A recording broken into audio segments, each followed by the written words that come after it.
El tema sois vosotros, los jóvenes, y todo aquello a lo que día a día os enfrentáis en esta sociedad. Problemas, inquietudes, retos, motivación, alegrías, todo importa.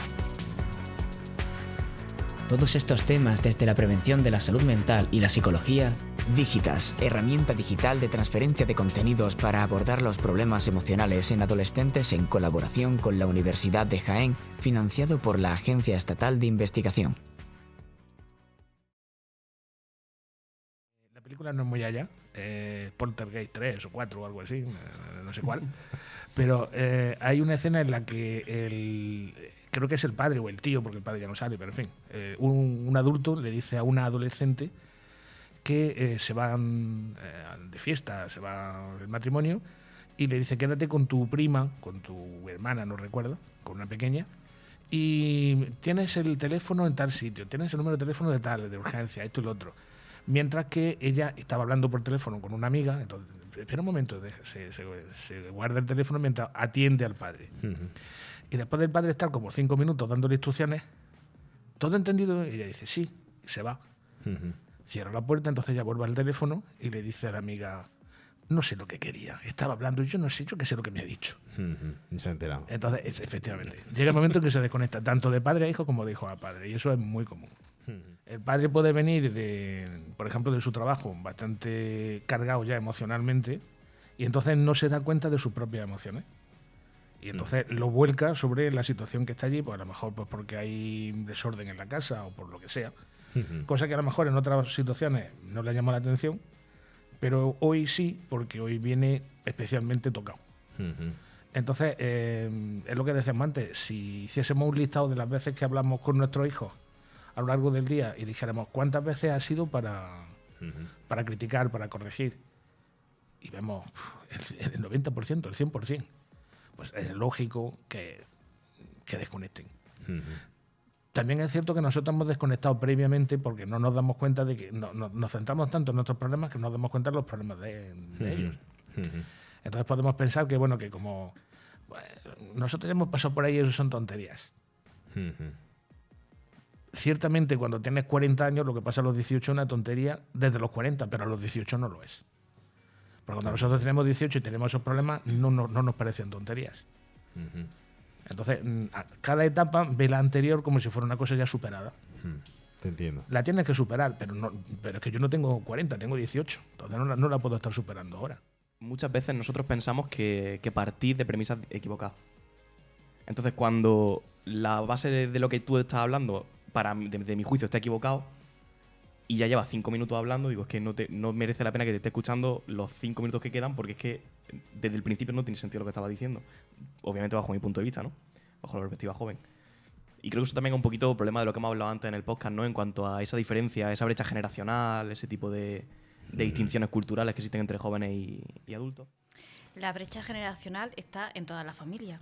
Es decir, si fuera ese el único factor, en toda la familia habría problemas de comunicación, porque hay una diferencia de edad entre la persona que es padre, que es madre, y la persona que es hijo en ese momento, ¿no? Entonces, tiene que haber algo más, ¿no? Además de la brecha generacional, que por supuesto puede influir. Y yo creo que aquí lo que puede fallar en algunas familias es precisamente esas habilidades de comunicación y de interacción que podemos desplegar. Y la poca escucha que a veces tenemos, porque oímos, pero no escuchamos. Y no escuchamos de manera activa ni de manera empática para transmitir a la otra persona que estamos escuchando. Cuando hablamos de manera empática es intentar entender y comprender el punto de vista de la otra persona, ¿no? Y su visión, un poco lo que ha dicho antes Álvaro, que ellos parten de la premisa es falsa, ¿no? Claro, los padres tenemos que hacer un esfuerzo de intentar entender el punto de vista que tiene nuestro hijo e intentar transmitir el mensaje teniendo en cuenta eso. Muchas veces no lo hacemos porque es que yo he pasado por ahí y sé lo que te tengo que decir y esto es lo correcto y punto, y no me veas con tonterías, que lo que me estás diciendo es tontería o no llevas razón. Pero es que eso lo hacemos nosotros, los padres, pero es que también los jóvenes hacen lo mismo con nosotros, ¿no? Es decir, ellos muchas veces tampoco intentan entender la postura que nosotros tenemos, ¿no?, con los padres. Es verdad que en este caso creo que los que tenemos que hacer un mayor esfuerzo somos los padres. No pedirle tanto a nuestros hijos que no entiendan, porque ese mensaje se lo decimos muy a menudo. La típica frase, cuando seas mayor me entenderás, cuando seas padre me entenderás, ¿vale? Entonces necesito que me entiendas. Y yo lo que estoy diciendo, ¿no? Lo que lleva es la razón, ¿no? Y ahí cometemos un error. Yo pienso también, siguiendo tu hilo, que parte del error también puede estar en que nosotros decimos, no quiero que mi hijo cometa mis errores, cometa los errores que yo cometí, quiero evitarle esos errores. Nos proyectamos hacia ellos. Pero eso es un fallo nuestro, porque si nosotros no hubiésemos cometido los errores que hemos cometido, no estaríamos donde estamos. No hubiéramos aprendido. Entonces quizás sea necesario que ellos cometan sus propios errores. Nosotros quizás por evitarle, es como si no dejásemos que nuestro hijo cuando empiece a andar se caiga para que no se haga daño. Si no se cae, no aprende a andar. Porque aprende a andar cuando se cae, se hace daño y dice, ya no torzo más la pierna de esta manera porque así es como me caigo. Entonces si nosotros evitamos que caiga, evitamos que tropiece, evitamos que se haga daño, evitamos que falle y que cometa un error, pero no aprende, no se desarrolla. Entonces eso es bastante difícil de aceptar, de decir, me voy a estar quieto viendo cómo se estrella contra la pared, pero a lo mejor es necesario que lo haga. Claro. Pero también hay que echarle un poco de valor para estarse quieto mientras ves cómo se estrella contra la pared. No. Vale, a lo mejor no es necesario. De hecho, a lo mejor nosotros predecimos que va a chocar y no choca. Pues también puede ser que nosotros pensemos que, pues yo qué sé, esto es un error y luego no lo es. Claro, es pensar que yo creo que lo mejor para mi hijo es esto. ¿Vale? Entonces lo miramos desde nuestro punto de vista. Lo mejor para ti es que estudies esto. Lo mejor para ti es que saques buenas notas, porque yo sé que probablemente cuando tengas buen expediente eso te puede abrir buenas puertas. Entonces estoy hablando desde mi perspectiva, ¿vale? Porque creo que es lo mejor para ti. Una perspectiva que se ha ido, ¿cómo decirlo?, recompensando, se ha ido gratificando mientras eran bebés, mientras eran niños, porque efectivamente mientras eran bebés y eran niños eso era cierto. Pero de repente te levantas una mañana y ya no es un niño. Y no nos hemos dado cuenta. Pero nosotros seguimos viéndolo. Igual. Te lo comenté en una ocasión. Hay otra escena de otra película, de la de Mastroianni, la de Todos están bien. Todos están bien, sí. Cuando el padre, ¿tú lo has visto? Sí, durilla. Pues cuando el padre va a visitar a todos sus hijos y tal, ya es un hombre viudo, mayor, ya no viven ni sus hijos con él, están por todo el país. Y hay una escena en la que habla con uno de sus hijos, pero está hablando con un niño. Entonces le pregunta por su mujer, por su hijo, y te queda un poco diciendo, pero ¿cómo va a tener...? Claro, y es que él está viendo a su hijo como cuando era un niño. Entonces, ese tipo de que está muy bien logrado en la escena, ese tipo de visión nos va a acompañar mucho tiempo. Y entonces, quieras que no, lo sigues viendo como cuando era un bebé, un niño que tenías que llevarlo de la mano. Ya no son niños, ya en la adolescencia ya no lo son. Entonces, nos cuesta trabajo el desligar, el apartarnos un poco. Nosotros tenemos que entender que ellos no lo son, ellos tienen que entender que nosotros lo vemos así. Bueno, estamos hablando de las relaciones padre-hijo, pero y estamos hablando del tema de la comunicación, pero es que este tema es extensible a la relación que tenemos con cualquier otra persona. Es verdad que las relaciones padre-hijo tienen una serie de connotaciones, ¿no?, particulares, que es la que estamos abordando aquí. Pero sí es cierto que una de las cosas que nos estamos encontrando, José Antonio y yo compartimos muchos cursos donde abordamos este tipo de temáticas, y las personas que están haciendo esos cursos, pues bueno, son desde personal de administración, ¿no?, de allí de la universidad, profesorado, luego también los estudiantes, y cuando nosotros le abordamos en esos cursos aspectos básicos de la comunicación, los aspectos básicos, lo que significa el hablar, y el hablar mirando a los ojos, ¿no?, el mantener contacto ocular, el intentar expresar, decir las cosas de manera específica y concreta, no dar por supuesto las cosas, el practicar la escucha activa, el expresar, bueno, pues una queja o el hacer un halago, ¿vale? Los alumnos, los estudiantes que hacen estos cursos, o otras personas que hacen estos cursos, lo que nos dicen es que eso que estamos impartiendo es totalmente básico, ¿vale?, que se supone que se sabe, pero cuánta necesidad hay de pararse a pensar en eso, a reflexionar y a darse cuenta de que lo están haciendo, probablemente lo están haciendo mal, y nos lo reconocen, que en su día a día fallan en las cosas más básicas en el tema de la comunicación. no nos comunicamos bien, no sabemos escuchar, no hablamos bien y no escuchamos bien. Y eso que ocurre yo creo que es algo general en nuestras relaciones sociales, eso lo trasladamos también al contexto de casa y en nuestras relaciones con nuestra pareja, pero es que con nuestros hijos también.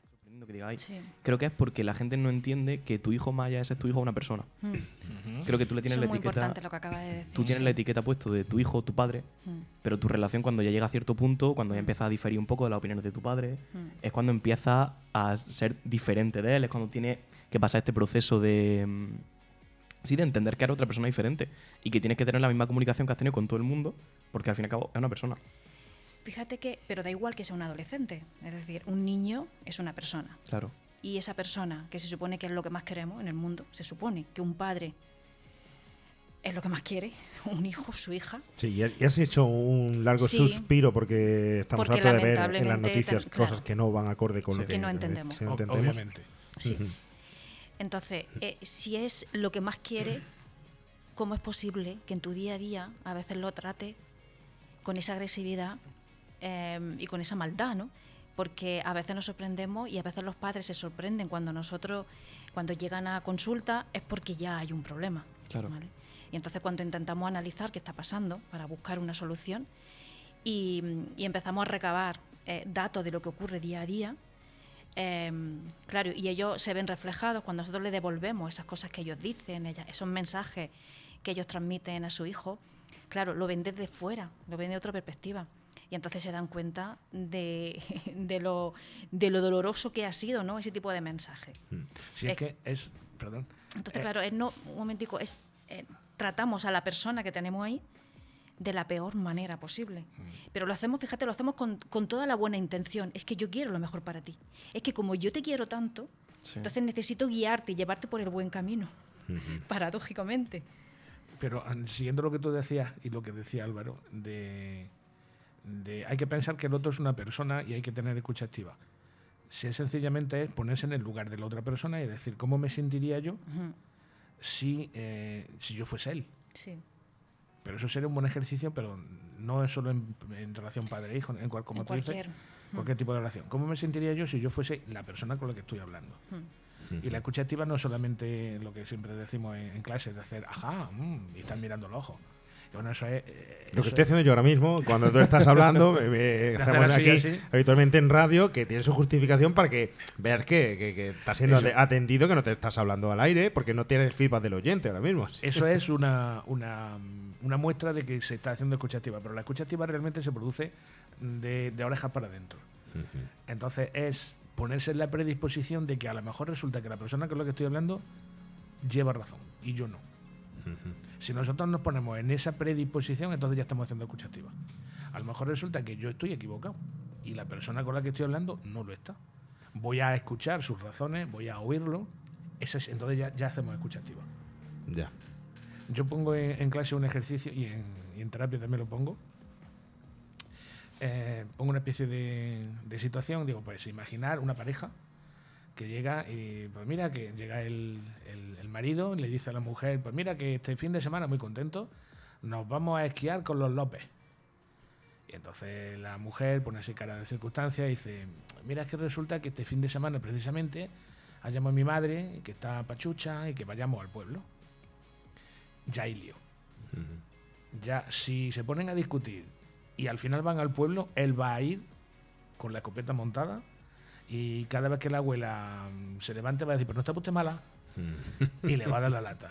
Pero es que si van a esquiar, la que va a ir con la cara larga va a ser ella, no va a dejar que él se divierta, ni los López tampoco, van a decir, la última vez que venimos a esquiar con esto. Si hiciésemos escucha activa, sería algo que es una de las cosas que yo propongo en los talleres y en la terapia, en la clínica. Es decir, imaginad que en esa situación él le pregunta a ella, para ti, ¿cuánto de importante es ir a ver a tu madre este fin de semana y por qué? Y ella dice, pues mira, para mí un 9,5, porque la he encontrado enferma, porque resulta que discutí con ella la última vez, porque me siento culpable y me gustaría ir. ¿Y para ti cuánto de importante es ir a esquiar? Pues mira, a lo mejor un 7,5, porque si no vamos este fin de semana, vamos al que viene. Ya se ha solucionado, ya se ha arreglado, ya no hay ningún problema. A este juego hay que jugar con sinceridad. Pues si jugamos, para ti, para mí un 10, siempre. Entonces no vale el juego. Eso es escucha activa, es decir, a lo mejor resulta que lo que tú dices lleva razón y yo no. Bueno, es que tú has ido enumerando una serie de factores que yo creo que pueden estar presentes y que pueden influir en que esa escucha no se lleve adecuadamente. También podemos encontrar casos en los que no sabemos escuchar. No es que yo no quiera escuchar, sino que no sé escuchar, ¿vale? No nos han enseñado a escuchar. Nos han enseñado a escuchar de esta manera que estamos diciendo, de manera activa y de manera empática, con cosas básicas. Luego hay muchos factores, es decir, que la vida que llevamos ahora mismo, las prisas que llevamos ahora mismo, ¿no? Es decir, que no tenemos tiempo. No tenemos tiempo porque estamos muy ocupados, porque tenemos que hacer un montón de cosas. Y entonces creemos que cómo voy a estar 1 minuto, 2 minutos mirándote a la cara y esperando a que me diga lo que me quieres decir y otro factor, cuando ya sé lo que me vas a decir. O sea, que como sé lo que me vas a decir. Lectura de pensamiento. Entonces, claro, parto de que yo llevo razón, yo sé lo que tú me vas a decir y entonces ¿para qué voy a dedicar mi tiempo, ¿no? Entonces, y luego la idea de que ya yo llevo razón y como yo llevo razón, lo impongo y entonces lo que tú me digas, pues tampoco, no le voy a dar tanta importancia. Y luego también otros factores que han metido mucho, que creo que pueden estar aquí incluidos, ¿no? El que no solamente que yo llevo razón, sino que lo que tú me vas a contar, o tus problemas, o pues que tienes dificultades. La verdad, si yo te contara las mías, es que las mías sí son importantes. Y que tú me vayas a decir que te has peleado con tu amiga, pues búscate otra amiga. O ya verás que mañana estáis otra vez juntas. Así que no me calientes la cabeza. Porque si yo te contara mi trabajo, ¿no? Entonces, claro, es lo que hemos dicho al principio. Lo vemos desde la visión de nosotros de adultos, ¿no? Yo creo que también el hecho de que vosotros seáis adultos, para nosotros es más fácil ponernos en vuestro lugar, porque vosotros, por el mero hecho de ser padres, ya tenéis ese criterio de autoridad. Para nosotros no es mucho más fácil decir, vale, me he equivocado, tú tenías razón, porque tú siempre sueles tener razón. A lo largo porque yo tenía 3 años y tú me decías algo y dices, anda, claro. Entonces ese criterio yo creo que se ha ido manteniendo a lo largo de los años de manera subconsciente, y cuando ahora yo tengo un problema... Para las dos partes. Fíjate que yo creo que es al revés. Sigue. Yo creo que para vosotros es más difícil ponernos en nuestro sitio, porque al tener vosotros ese criterio de autoridad, decir, ¿tú qué sabes? Sí. ¿Cómo me vas a enseñar tú a mí algo? Sí, exactamente. Si te doy la razón en el que vosotros podéis entender, porque ya lleváis un tiempo, pero nosotros también llevamos un tiempo, y te lo pongo como un ejemplo. Recuerdo una alumna que me vino diciendo que tenía un problema familiar y ella es estudiante de psicología. Tenía un problema familiar, entonces le aconsejé, mira, pues podía utilizar esto. Y entonces ella vino y me dijo, pues no ha servido. ¿Sabes por qué no ha servido? No ha servido porque tú intentas decirle a tu padre lo que tiene que hacer. Y tu padre te va a decir, vamos a ver, si yo te cambio los pañales, tú me vas a enseñar a mí lo que es la vida. Me dijo, lo de los pañales no, pero lo de tú me vas a enseñarme lo que es la vida, sí me lo ha dicho. Entonces, es cierto que lo que tú decías, que esa rutina sigue. Y también lo que estábamos comentando antes. Yo recuerdo y esto es una cosa personal, cuando yo tenía 7 añitos, mi madre siempre iba a recogerme al colegio, siempre. Entonces yo me quedaba en la esquinita, venía mi madre y me recogía. Aquel día, por lo que fuera, se retrasó. ¿No? Pues yo me quedé en mi esquina esperándola y yo vi a los compañeros cómo iban saliendo, sus familiares iban a por ellos, los que no se iban solos, y cada vez menos gente, menos niños, hasta que yo me quedé solo. Bueno, en ese momento yo pensé que era lo peor que me había pasado en la vida. Yo decía, Dios mío, que venga por esa esquina y ya no te pido nunca más nada en la vida, porque esto es lo peor que me ha pasado. Ahora lo veo y me da risa, pero cuando yo tenía 7 años y me estaba pasando eso, era un problemón. Entonces, cuando alguien se ha peleado con su amiga y la madre dice, ¿por qué tú me estás diciendo si mañana vaya a estar otra vez? Sí, pero en ese momento es una hecatombe, porque cuando a nosotros nos ha pasado, lo que pasa es que ya lo vemos desde otra perspectiva, hemos evolucionado, perdón, y ya lo vemos como que es una cosa que no tiene importancia. A esta altura no la tiene, pero cuando la estamos viviendo sí que la tiene. Y fíjate que yo pienso que cuando un padre le dice a su hijo o a su hija, esto es una tontería que me estás contando, y no le des más vuelta y ya verás cómo mañana se ha solucionado. Un paréntesis, ¿sabes por qué lo dice? Muchas veces para quitarle importancia. No te asustes, es como cuando se caía. Lo hacen con la buena intención del mundo. Como cuando era pequeño y se caía y se hacía sangre en la rodilla. Decía, esto es una tontería, no te preocupes. Claro. Y tú por dentro vas diciendo, madre mía, que se le va a salir la rótula. Pero tú decías que esto no tiene importancia. Y por dentro diciendo cuántos puntos le irán a dar. Y eso, como tú decías, Álvaro, se nos ha quedado, esa inercia se nos ha quedado de decir, tenemos que seguir sobreprotegiendo. No te preocupes, claro. Esto no tiene importancia, pero lo que estás haciendo en realidad es no validar sus emociones. Claro, pero por eso, porque queremos buscar la solución, ¿no? Y minimizar el malestar que puedan tener. Pero fíjate que eso lo hacemos no solamente en nuestras relaciones con nuestros hijos. No. Lo hacemos también en nuestras relaciones con los amigos, con nuestros conocidos. Cuando alguien nos cuenta un problema, muchas veces lo pasamos mal, pues decimos, bueno, ¿y ahora qué le digo yo? ¿Y ahora qué? ¿No? ¿Qué palabras? ¿No? ¿Cómo lo consuelo? ¿No? Y corriendo, venga, no pasa nada, no te preocupes, que esto no sé qué, ¿no? Cuando a veces lo que necesita esa persona es simplemente que le escuchen. Claro. Y a lo mejor acompañarla. Esa es una cosa muy importante. Acompañarla en ese malestar. Sí. Y ya está, y no tenemos que muchas encontrar. Veces los padres, sobre todo los varones, padres, no madres, creemos que cuando vienen con un problema somos solucionadores de problemas. Y muchas veces no se trata de eso. Muchas veces se trata, como tú dices, de escúchame y ya está. Estate aquí callado oyéndome, ya está, no digas nada. Pero nosotros estamos diciendo, a ver, ¿cómo se lo soluciono? Porque se me lo está contando porque quiero una solución, porque si no se lo soluciono, fallo como padre. O sea que esa presión también la tenemos. Nos llegan muchas veces padres y al hilo de lo que estamos diciendo, ¿no? Porque claro, lo vemos desde esta perspectiva que estamos viendo ahora y es fácil decir, bueno, es que lo fallamos, no lo hacemos bien, ¿no? Pero quiero retomar esto que acabamos de decir. Cuando hacemos ese tipo de cosas, intentamos hacerlo de la mejor manera posible. Porque, primero, a lo mejor no sabemos. Sí, que nos equivocamos sin saber que nos estamos equivocando. Pero intentamos protegerle, intentamos, pues quitarle importancia, no sé cuánto, o venga, déjalo, vamos a hacer otra cosa, ¿no? Cuando a lo mejor en ese momento el niño o el adolescente quiere, ¿no? Dedícame unos minutos.